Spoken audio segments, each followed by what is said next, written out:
What is up, everybody? So today is my first video on my new channel, and today we'll be reading a comic called The Homeless Vigilante. My upload schedule will be one video every Thursday, but that may change depending on what's going on in my life. So let's get started. The World of MHA. The world of MHA is a popular society where roughly 80% of the global population is born with superhuman abilities called quirks. This phenomenon drastically reshaped humanity, dividing society into heroes who use their powers to fight crime and protect civilians, and villains. Definitions. A vigilante. A vigilante is someone who uses their quirk to perform heroic duties without a pro-hero's license. Because strict laws regulate quirk usage and restrict vigilantism, even people with good intentions are considered to be criminals if they operate outside the official government-sanctioned hero system. A hero. A hero is a licensed professional who uses their supernatural abilities, known as quirks, to protect civilians from villains and disasters, operating essentially as first responders and public safety officials. They are officially registered and compensated for their heroic work. An underground hero. An underground hero is a professional hero who intentionally stays out of the public spotlight. Instead of chasing fame, media attention, or high ranking on the hero billboard, they operate in the shadows to investigate crimes, conduct stealth operations, and handle cases before they escalate. Villain. A villain is any individual who uses their superhuman quirk to commit crimes, cause destruction, or put innocent lives at stake.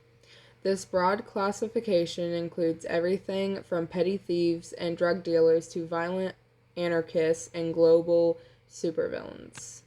League of Villains. The League of Villains is a primary antagonist organization in the My Hero Academia universe. Founded and originally orchestrated by the mastermind All For One, and later led by his protege, Tomura Shigaraki. The group consists of outcasts and powerful criminals united to destroy the pro-hero society and create new world order. Before we get started with the story, I want to give a rundown of Shota Aizawa and Nightfall's quirks. Shota Aizawa, Erasure Head. Quirk name, Erasure. How it works. Aizawa can temporarily nullify other people's quirks simply by looking at them. The erasure takes effect the moment his eyes make visual contact with any part of the target's body. The mechanism. He suppresses the target's quirk factor, which stops the activation of their power. This works instantly on emitter and transformation type quirks. Key limitation. Line of sight. The effect breaks the exact moment he blinks. Dry eyes. Keeping his eyes open causes severe strain and eye dry, which reduces the time he can hold erasure. Mutant types. He cannot nullify mutant type quirks. Physical permanent alterations. Though it can stop active traits those body parts might use. Physical tell. His hair floats when quirk is activated, giving villains a visual cue that he is using it. Nightfall. Quirk name, Umbral Tether. How it works. Nightfall can manipulate, solidify, and extend his own shadow into tangible, high-tension structures he can use as grappling lines, whips, or protective barriers. Mechanism. He uses physical mediums like the nylon thread strain on his healing body. Light reliance. He needs constricting light to generate distant shadows. Total darkness makes it harder to control boundaries, while blinding multi-directional light can erase his shadows completely. Physical backlash. Overusing the quirk causes shadow infusion, where the dark matter degrades his cellular and bone density. Fine motor drain. Creating complex structures like shields requires immense mental focus and micro movements. If his concentration slips in, the constructs become brittle and snap. The Homeless Vigilante. Chapter 1. The neon lights of Musatafu did not reach the narrow alleyway behind the commercial district. Shota Aizawa, known to the public as the underground erasure hero, stood perfectly still on a rusted fire escape. His capture scarf hovered slightly around his neck, responding to his heightened alertness. Below him, 3 low-tiered trigger dealers were backed against a brick wall, but they were not looking at him, they were looking at the trash heaps. A figure detached itself from the pile of discarded cardboard boxes. The boy looked no older than 15, wrapped in an oversized, tattered gray hoodie that smelled of rain and asphalt. His boots were held together by duct tape. This was Nightfall, the homeless vigilante who had been clearing the back alleys of Musatafu for the past 3 weeks. "You're in the wrong alley," Nightfall said, his voice cracked, rough from lack of use. The largest dealer pulled a switchblade. "Get lost, brat." Before the dealer could step forward, Nightfall's shadow elongated violently under the dim street lamp. The darkness snapped awake. 2 whip-like tendrils shot out from his feet, hardening into solid obsidian spikes. With a sharp crack, the shallow whip-like struck the knife out of the dealer's hand and pinned his sleeves to the brick wall. The other 2 criminals panicked, pulling handguns. Nightfall didn't flinch. He pulled his shadow upward, expanding it into a wide, curved dome.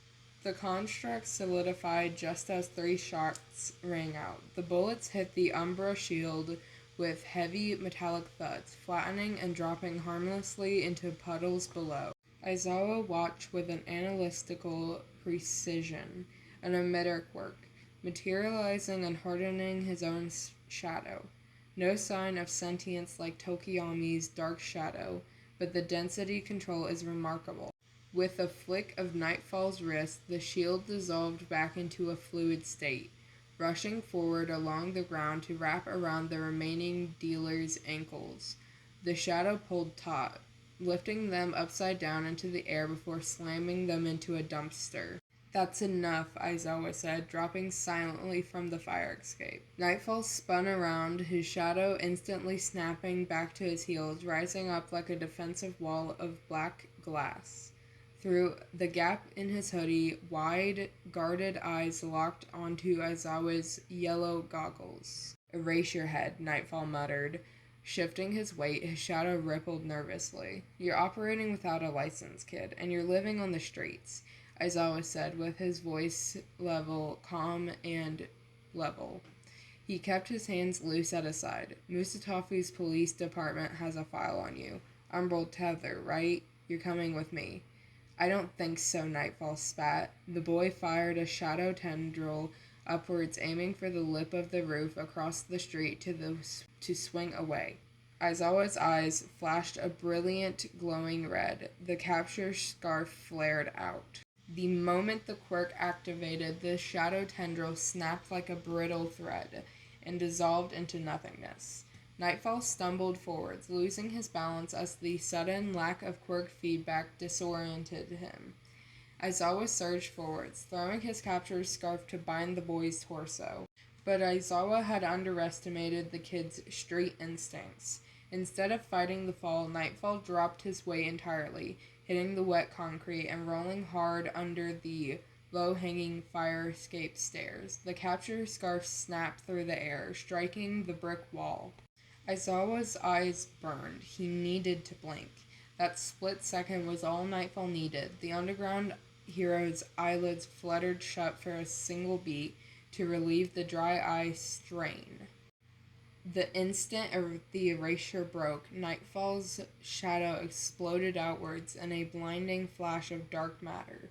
He didn't try to fight. He used the street lamp directly behind Aizawa to project a massive, elongated shadow into the deep crevices of the alley. Crack. Three hardened shadow tendrils slammed into the nearby brickwork. Acting like a mechanical wenches, they pulled Nightfall backwards through the air at terrifying speeds, launching him away from Aizawa and up into the dark sky. Aizawa opened his eyes, flashing red again, but Nightfall was already twisting over the lip of a four-story roof. The boy dropped a final solid slab of shadow over the edge of the roof, completely blocking Aizawa's line of sight before the hero could lock his sight onto his body again. By the time Aizawa scaled the fire escape and reached the roof, the dark construct had melted back into the night. The roof was empty. Only a single torn piece of gray fabric from a tattered hoodie remained, snagging on a rusted pipe. Aizawa sighed, pulling out his phone to call the agency. The vigilante broke contract. He's smarter than he looks. His reaction speed is top tier. Keep a perimeter around the Musatafu commercial district. I'm tracking him.